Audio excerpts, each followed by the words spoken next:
चलिए, अपर tenth mainly हम कितने मैथमेटिकल टूल पढ़ेंगे? पहला का नाम है डिफरेंशिएशन, दूसरे का नाम है इंटीग्रेशन, और तीसरे का नाम है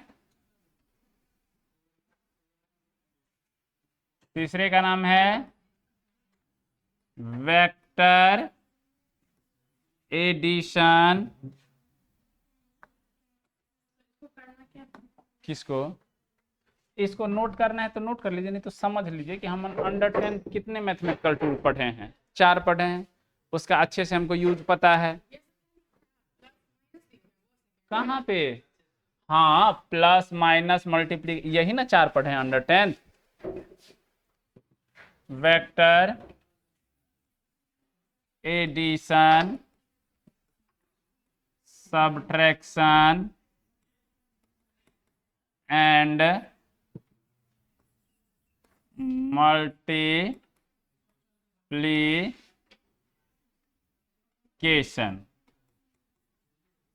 तो अंडर 10th हम कितने मैथमेटिकल टूल पढ़े हैं? 4। अपर 10th मेनली हम कितने पढ़ेंगे? 3। हालांकि 3 और भी है, जैसे बाइनोमियल एक्सपेंशन हो गया, लॉग हो गया, ट्रिगोनोमेट्री हो गया, लेकिन मेनली इतने ही का काम है। ठीक है,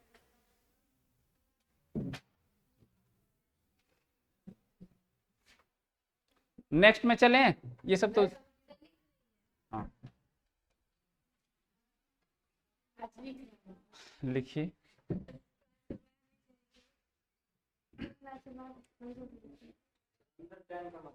अंडर 10th मतलब आप 10th तक क्या पढ़े हैं? देखो, ये कौन है? इंडिपेंडेंट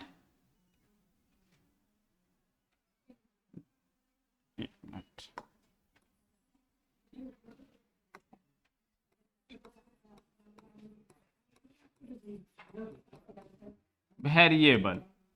जैसे कहेंगे फिर इंडिपेंडेंट और डिपेंडेंट को हम पहचानेंगे कैसे?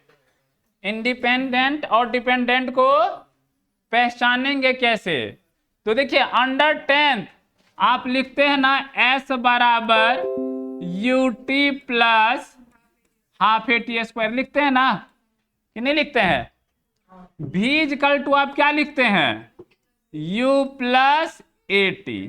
याद करिए, वहां A फिक्स रहता है तो कांस्टेंट क्वांटिटी हो गया, और U भी फिक्स रहता है इनिशियल वेलोसिटी, तो कांस्टेंट हो गया। तो वेरिएबल के नाम पे क्या बचा? T। T तो इस पर निर्भर नहीं किया, T इस पर निर्भर किया, तो इसको हम क्या कहेंगे इस बार? T को दोनों में क्या कहेंगे? T को इंडिपेंडेंट वेरिएबल। क्या कहेंगे? जबकि ये और ये दोनों क्या है? Dependent variable. कोई दिक्कत? तो सिंबल समझ में आया क्या होता है? कि सिंबल नहीं समझ में आया डिफरेंशिएशन का? क्या होता है? D by D independent variable. ठीक है, अब दूसरा है कि इसको पढ़ते कैसे हैं या क्या होता है? डी के बाद आप गोला, इसलिए कि इसमें वेरिएबल आएगा। वेरिएबल कुछ भी हो सकता है, एक्स भी हो सकता है, वाई भी हो सकता है, और जेड भी हो सकता है, मतलब डिस्प्लेसमेंट भी हो सकता है और वेलोसिटी भी हो सकता है। ठीक है, अब देखिए ये डिफरेंशिएशन होता क्या है और पढ़ते क्या है। सपोज कर लीजिए ये है डिफरेंशिएशन, ये तो डिफरेंशिएशन ना पढ़ेंगे। वो क्वांटिटी हम क्या ले लिए? एक्स। किसके रिस्पेक्ट में? टाइम के रिस्पेक्ट में। तो इसको हम कैसे पढ़ते हैं? Differentiation of X with respect to Y, नहीं है टी है, हाँ, विथ रिस्पेक्ट टू टाइम। इसको कैसे पढ़ते हैं ये समझ में आ गया। अगर मैं आपको कहूं यहां पे कि आप हमको इसको पढ़ के दिखाइए, dm/dy, क्या पढ़ेंगे इसको? dm/dy को क्या पढ़ेंगे? Differentiation of m with respect to, तो सिंबल पता चल गया। अगर सिंबल के रूप में कुछ लिखा हो तो उसको हम पढ़ सकते हैं। यहां तक देखिए सिंबल, और ये हमने क्या कहा है, यहां पे है how to read, how to read.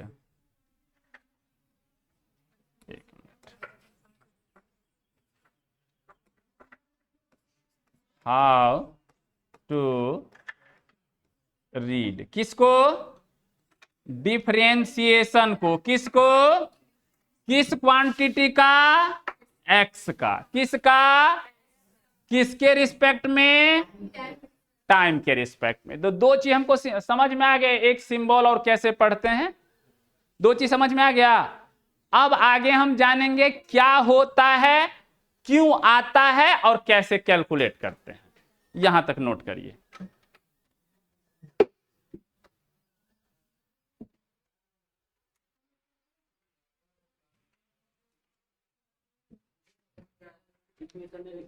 किसका? डिफिनीशन, डिफरेंशिएशन का क्लियर पहले तो बताएं, मैथमेटिकल टूल है। एडिशन का क्या डिफिनीशन होगा बताओ? देखिए ऐड हुआ तो ऐड भी क्या बोल रहे हो आप, अंग्रेजी में तो जोड़े ना बोल रहे हो। सम का, सम क्या है? डिफाइन नहीं होगा, इसका यूज होता है, चाहे एडिशन का, सब्सट्रैक्शन का, मल्टीप्लीकेशन का, डिवीजन का, इन सब का क्या है? यूज।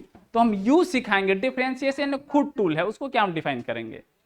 हाँ, एक कंडीशन हो सकता है, जब हम किसी क्वांटिटी में स्मॉल चेंज कैलकुलेट करना चाहते हैं with respect to small change in other quantity, तो हम कौन सा टूल यूज करते हैं? डिफरेंशिएशन। देखो स्मॉल चेंज इन एक्स हम कैलकुलेट कर रहे हैं, किसके चेंज होने से? टी के चेंज होने से। कितना चेंज होने से? स्मॉल चेंज होने से। ठीक है, यहां तक नोट करिए, वन बाय वन चलते हैं।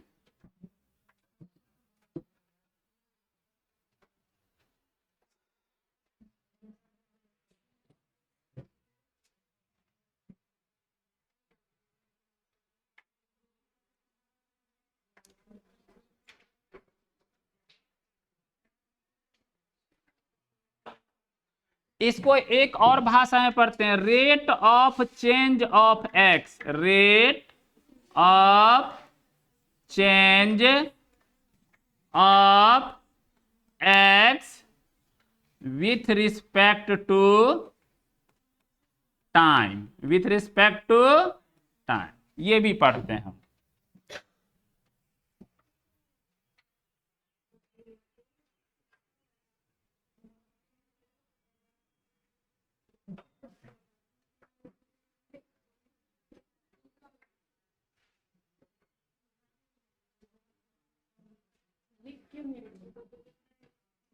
नहीं समझ में आ रहा होगा तो नहीं लिख रहा होगा, जिसको समझ में आएगा वो लिखेगा भी।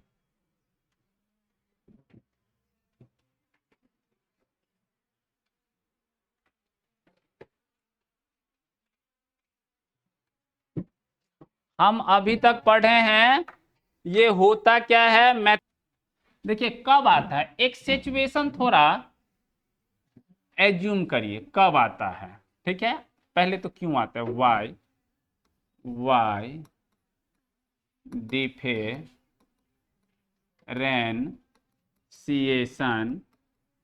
कम्स। ठीक है, पेड़ का, ठीक है,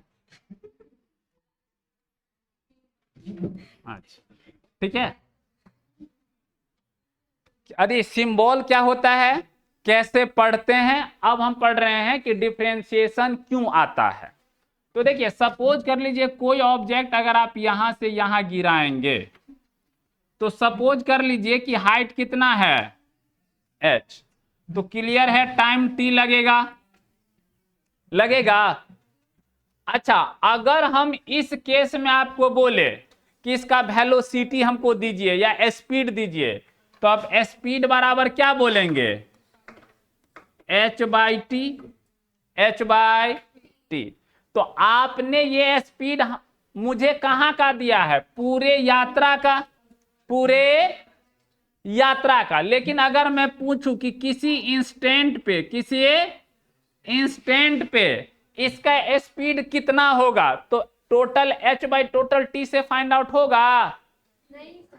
अच्छा, अगर मैं कह रहा हूं for at an instant, at an instant का क्या मतलब हुआ, एक थोड़ा सा बहुत छोटा सा टाइम इंटरवल।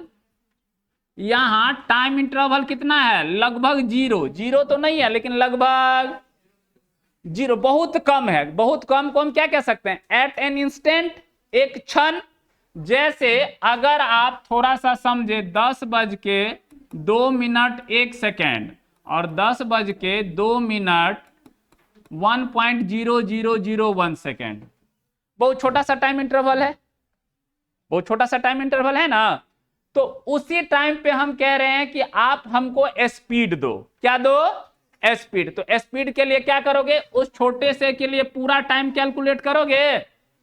तो पूरा टाइम डेल्टा टी अगर टेंस टू जीरो हो तो इसको हम क्या लिखते हैं, डी टी, मतलब very small change in time, very small change in time. अगर टाइम में बहुत कम चेंज होगा तो क्लियर है हाइट में, हाइट को हम यहां रिप्रेजेंट करते हैं पिछले क्वांटिटी से, ताकि आपको समझ में, एक्स से रिप्रेजेंट करते हैं, कोई दिक्कत। तो एक्स में भी बहुत कम चेंज होगा, ये एक्स में भी क्या होगा, चेंज कितना होगा, delta x tends to zero, और delta x tends to zero का क्या मतलब हो गया, dx हो गया। तो अब dt समय में अगर हम स्पीड निकालना चाहते हैं तो v बराबर क्या होगा, total distance by total, total distance by total. तो अगर फॉर वेरी शॉर्ट टाइम या एट इंस्टेंट, किसी भी क्षण हम चाहते हैं कि स्पीड कैलकुलेट करें, तो हमें क्या एवरेज से फाइंड आउट होगा कि डिफरेंशिएशन का हेल्प लेना पड़ेगा, क्योंकि बहुत छोटे टाइम, मतलब चेंज इन टाइम लगभग जीरो, चेंज इन टाइम लगभग जीरो है, जीरो तो नहीं है, तो उस छोटे से टाइम को हम क्या कहते हैं, dt, very small change in time. अगर टाइम में बहुत ही कम चेंज होगा तो डिस्टेंस या डिस्प्लेसमेंट जो भी ट्रेवल कर रहा है उसमें भी बहुत कम चेंज होगा। तो हम तो इसी इंटरवल में हमको क्या चाहिए था, dx भी चाहिए था और dt भी चाहिए था।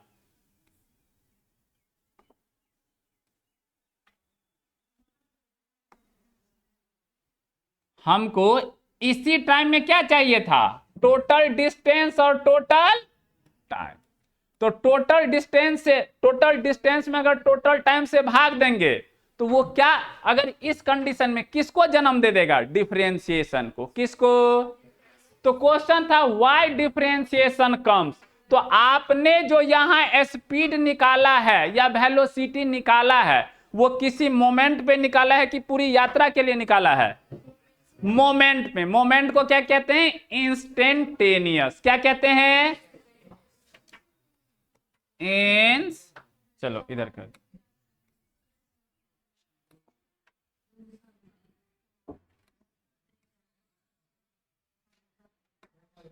तो एक्चुअली में डिफरेंशिएशन क्यों आता है, इंस्टेंट, पूरा नहीं आया क्या,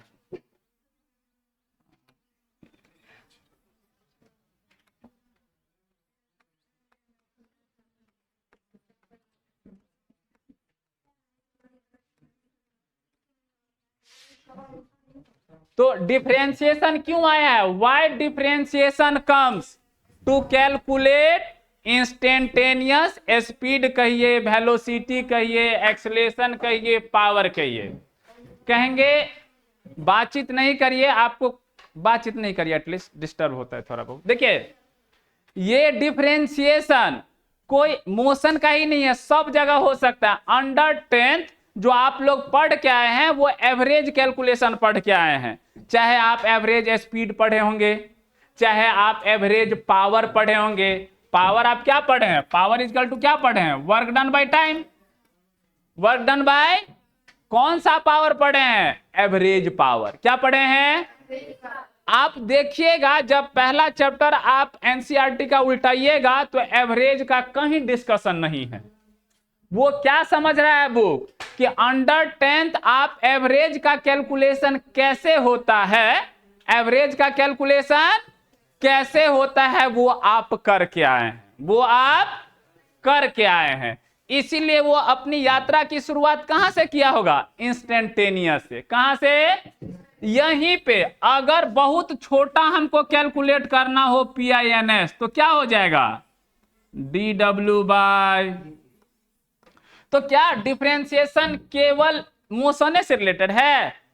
फिजिक्स के हर ब्रांच में जहां भी इंस्टेंटेनियस आपको कैलकुलेट करना होगा, कौन हेल्प करेगा? डिफरेंशिएशन। कौन हेल्प करेगा? तो अब तक हमने पढ़ा सिंबल क्या होता है, पढ़ते कैसे हैं, क्यों आता है, क्यों आता है। अब आगे हम पढ़ेंगे कि इसको कैसे हम कैलकुलेट करते हैं, कैसे हम कैलकुलेट करते हैं। तो पहले क्यों आता है इस बात का हम उत्तर दे दें आपको, answer. It comes to find, to calculate, to calculate. क्या क्या कैलकुलेट करता है? इंस्टेंटेनियस स्पीड, जो भी वेरिएबल है। इंस्टेंटेनियस एक्सेलरेशन, अभी आपने क्या कहा है? Instantaneous power, ETC। कैसे? तो देखिए VINS बराबर क्या हो जाएगा? V बराबर क्या होता है? चेंज इन डिस्प्लेसमेंट या और चेंज इन टाइम। तो इंस्टेंटेनियस के लिए क्या चाहिए? वेरी स्मॉल चेंज, और टाइम में भी वेरी स्मॉल चेंज, टाइम में भी। एक्सेलरेशन बराबर क्या होता है बताइए? Change in velocity, change in होता है। तो यहां पे बड़ा चेंज की छोटा चेंज? छोटा change with respect to time. अभी हमने बताया PINS बराबर क्या होगा? Change in work with respect to. तो डिफरेंशिएशन क्यों आता है समझ में आ गया? हाँ, अब एक लास्ट पार्ट क्या रह गया कि इसको हम कैसे कैलकुलेट करते हैं। ठीक है, नोट कर लीजिए। आज क्या समस्या है? आज नहीं समझ में आ रहा है? देखिए मन बना लीजिएगा तो अलग बात है, लेकिन थोड़ा बहुत आना चाहिए समझ में। चलो नोट। और जब हम ग्राफिकल मीनिंग बताएंगे ना तो ये जो डिफरेंशिएशन है किसी भी ग्राफ का क्या फाइंड आउट करेगा? स्लोप। स्लोप आप लोग पढ़े होंगे अंडर 10th। क्या होता है स्लोप?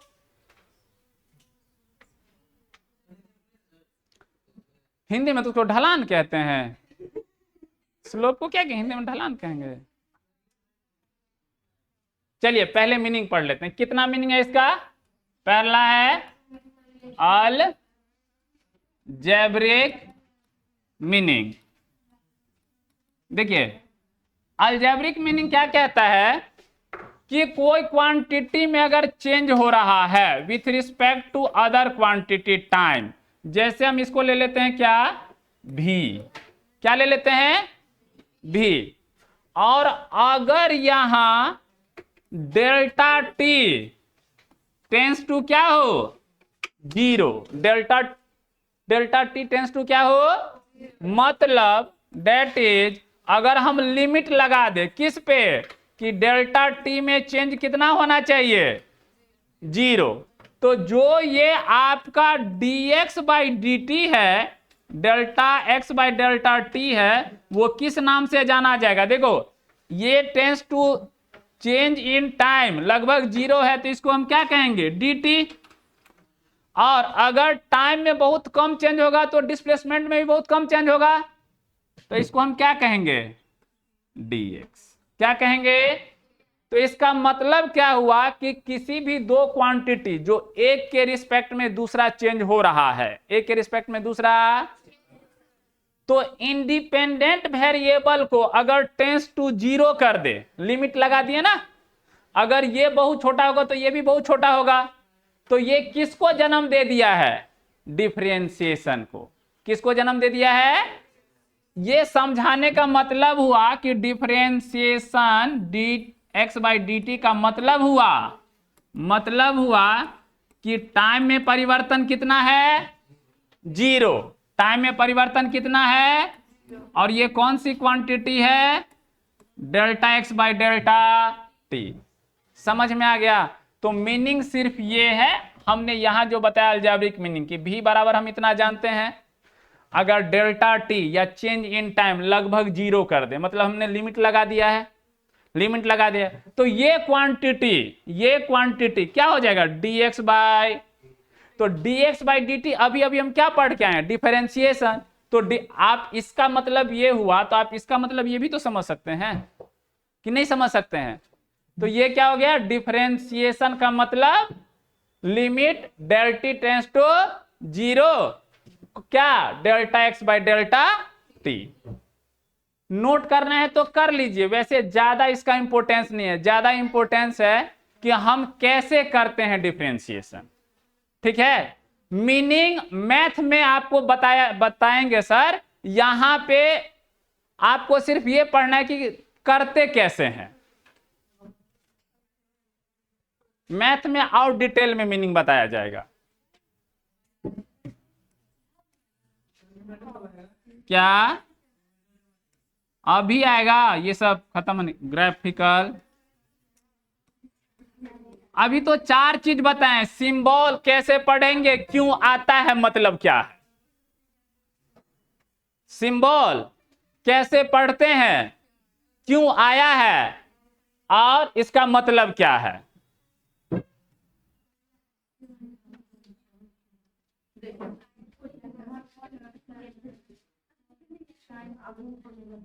देखिए ग्राफ में थोड़ा दिशा देख लीजिए, ये तो पढ़े होंगे ना, किसका ग्राफ है, अगर हम यहां देते हैं d और यहां रख देते हैं t, किसका ग्राफ है, नॉन यूनिफॉर्मली एक्सलेटेड मोशन का, नॉन यूनिफॉर्मली एक्सलेटेड मोशन का। आगे फिर बताएंगे इसको।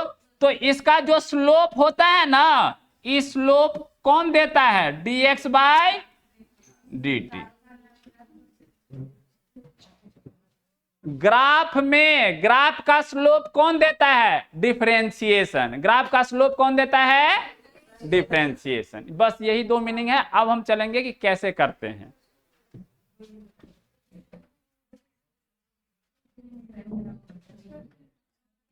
चले जाइए आप बाहर, चले जाओ, कोई दिक्कत नहीं है, जाओ। और बेवजह अपने आप को भी तकलीफ मत दीजिए, ठीक है। ऐसा हो सकता है कि बहुत ज्यादा आप डिस्टर्ब करेंगे तो हम क्या करेंगे, हम अपनी तरफ से मेहनत कर रहे हैं। अगर आपको कोई दिक्कत है सीधा कहिए, कोई दिक्कत नहीं है, लेकिन डिस्टर्ब मत करिए किसी भी क्लास को। आपको कहाँ बोले हम, आपको बोले हम, आपको बोले हम।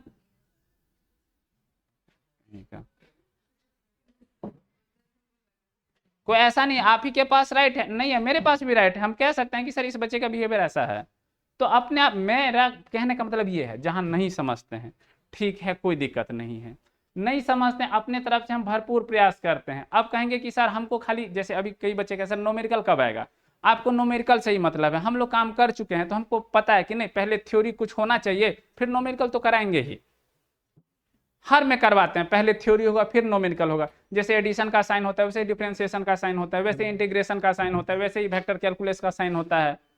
तो हमको पता है कि पहले थ्योरी करा के तब न्यूमेरिकल पे जाएंगे तो वो बढ़िया रहेगा।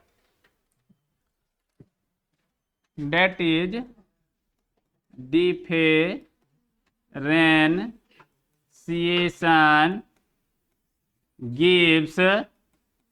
gives slope of graph. आप लोग स्लोप को एक और नाम से जानते होंगे, अंडर टेंथ, टेन थीटा के नाम से। टेन थीटा भी क्या देता है?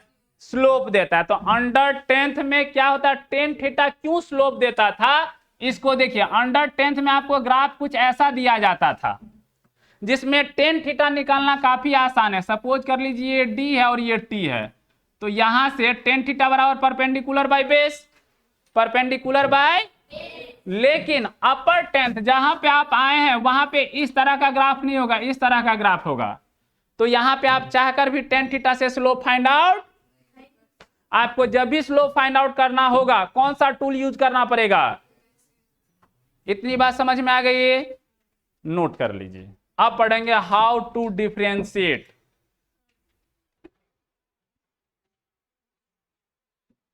चलिए अब हम पढ़ेंगे हाउ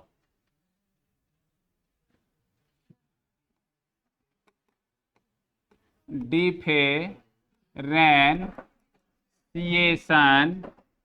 इज डन।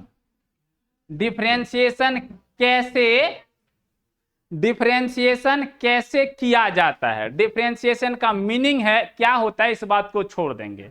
जैसे एक एग्जांपल देते हैं आप लोगों को। सपोज कर लीजिए 35 में आपको 7 से डिवाइड करना हो तो रिजल्ट क्या होगा? 35 में 7 से डिवाइड करना हो तो रिजल्ट क्या होगा? तो क्या जब आप ये हमको आंसर बता रहे थे तो आपके दिमाग में क्या चल रहा था? डिवीजन का मतलब कि डिवीजन कैसे होता है, ये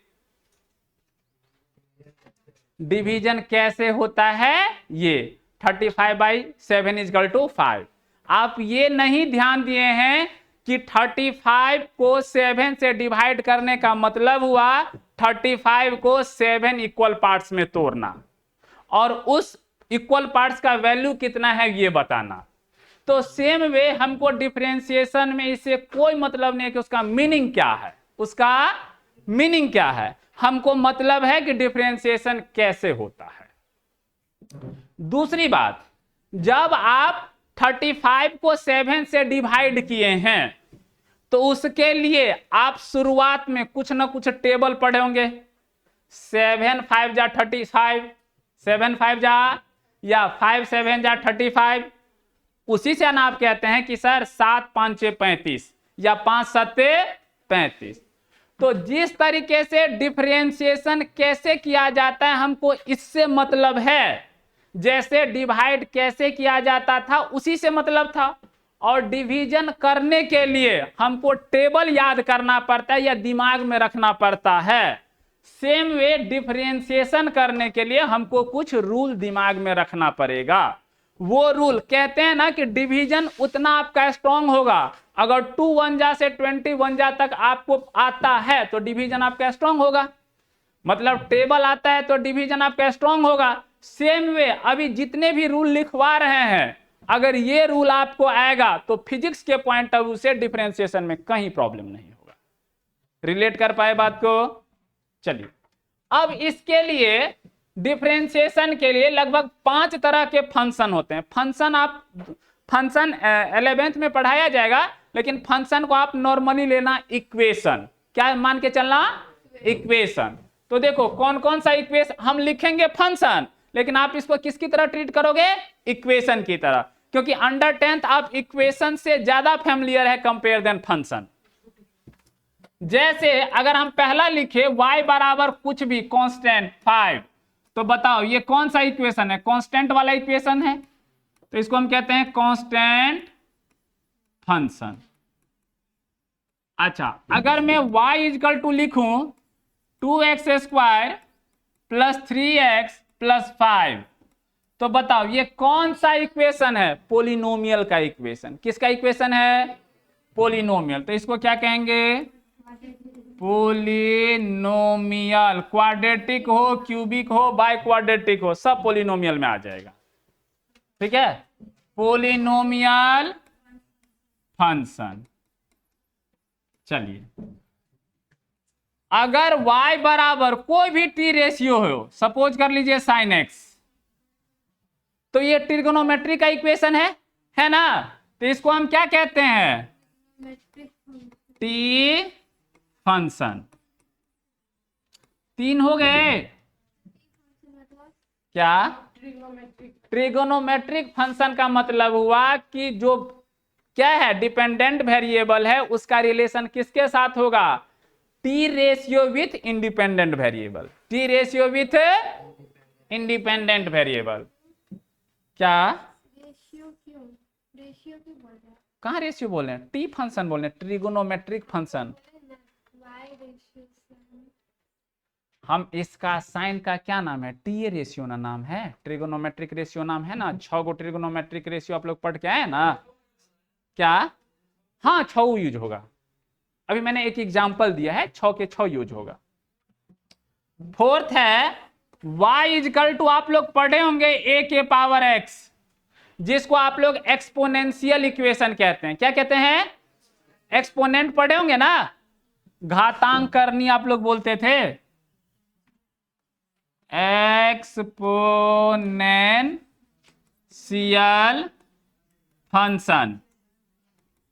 और अंत में अभी आप लोग नहीं पढ़े हैं या नहीं पढ़े हैं, थोड़ा नाम सुने होंगे, log x, तो इसको हम क्या कहेंगे, log का इक्वेशन लॉगरिथमिक फंक्शन। तो जितने भी आपको हम टेबल याद करवाएंगे या रूल याद करवाएंगे डिफरेंशिएशन के लिए, वो सब के सब इसी 5 से रिलेटेड होगा, सब के सब इसी 5 से रिलेटेड होगा। रूल के नाम पे हम कल बता देंगे कौन कौन सा रूल आपको अपने मन में रखना है ताकि डिफरेंशिएशन आसानी से हो जाए। क्या डिफरेंशिएशन का मीनिंग से हमको मतलब है कि कैसे होता है, इससे मतलब है, कैसे होता है इससे मतलब है। और आज हम 5 चीज टोटल पढ़े हैं, सिंबल कैसे पढ़ते हैं, क्यों पढ़ते हैं, उसका मतलब क्या होता है, अब 5वां वो किस किस इक्वेशन या किस किस फंक्शन पे अप्लाई होता है। ठीक है, नोट कर लीजिए और बच्चे को नोट कर